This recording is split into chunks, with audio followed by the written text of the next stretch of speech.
I think generally the performance was quite good. Obviously we wanted a better result, but they took their chances when they came, and we didn't really create enough, and that's probably the difference in why they are where they are and why we are where we are.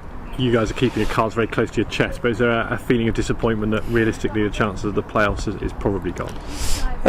Yeah, it's been tough for a while. We've not been sort of getting too carried away with the whole playoff scenario. We've just been trying to chalk off as many wins as we can and see where it takes us. But obviously, the draw at Cardiff and obviously the defeat to Newcastle makes it even more difficult than it was already.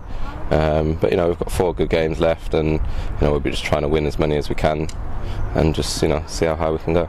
4 very winnable games, aren't they? Yeah, definitely. I mean, that's the thing that it's natural to be disappointed after losing, but I think as far as we've come, and the 2 teams that we've obviously drawn and then lost against are 2 very, very good teams, so that can't be forgotten. And we've got games that we're looking to win now, and hopefully we can get 4 wins. Newcastle did the double over you. They beat you at home and away.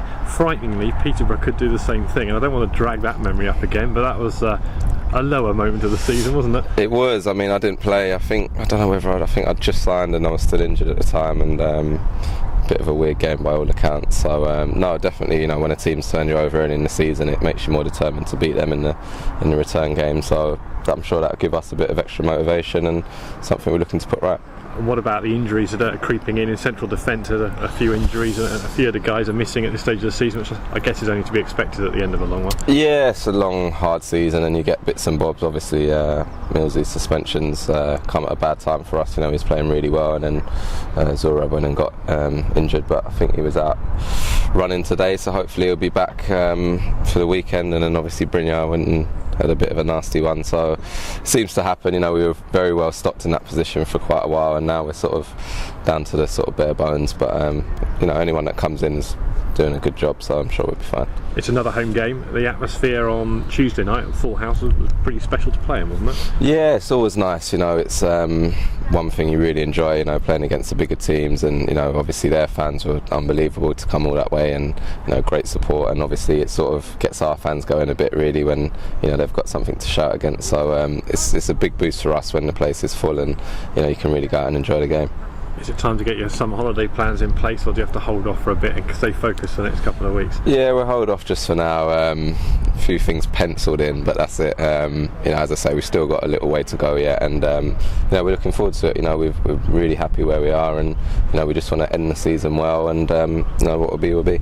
Great. I'm just going to ask you a couple of random. Keeping over the key players and everything. Have you had a quiet word with Ryan Bertrand at the back there? Because you and him have had a great season down on the left, but yeah, he's obviously on loan from Chelsea. So yeah, to be fair to Ryan, I think it'll be a difficult one for him. Yeah.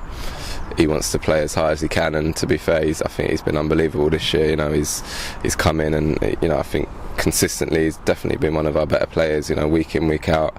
I think against Newcastle he was very good alongside Andy Griffin, who's come in, and it'll be interesting for him. I think it just depends what offers he gets, I suppose, as well. I'm sure if the Premiership club comes in and wants to take him on loan, he's got to look at that really. But I know for a fact he's really enjoyed playing here, and sometimes you get loan players that they never quite feel part of the club, but Ryan's come in, and from day one he's settled right in, and he seems as though he's sort of like a permanent resident at the club. So I'm sure it'd be great if he would come back. I'm sure the club would have him, but we'll have to see, I suppose. There's been a lot of talk obviously about, because he's at Chelsea with Ashley Cole being Ashley Cole's successor. Do you think he's got that potential to be? Oh, no doubt. Yeah, I think for me the better player you are, especially when you're going into teams like that, it can only make you a better player. I played with Adam Johnson at Watford, who come on loan and was unbelievable, and he's gone to Man City and done really well. So I think when you're playing with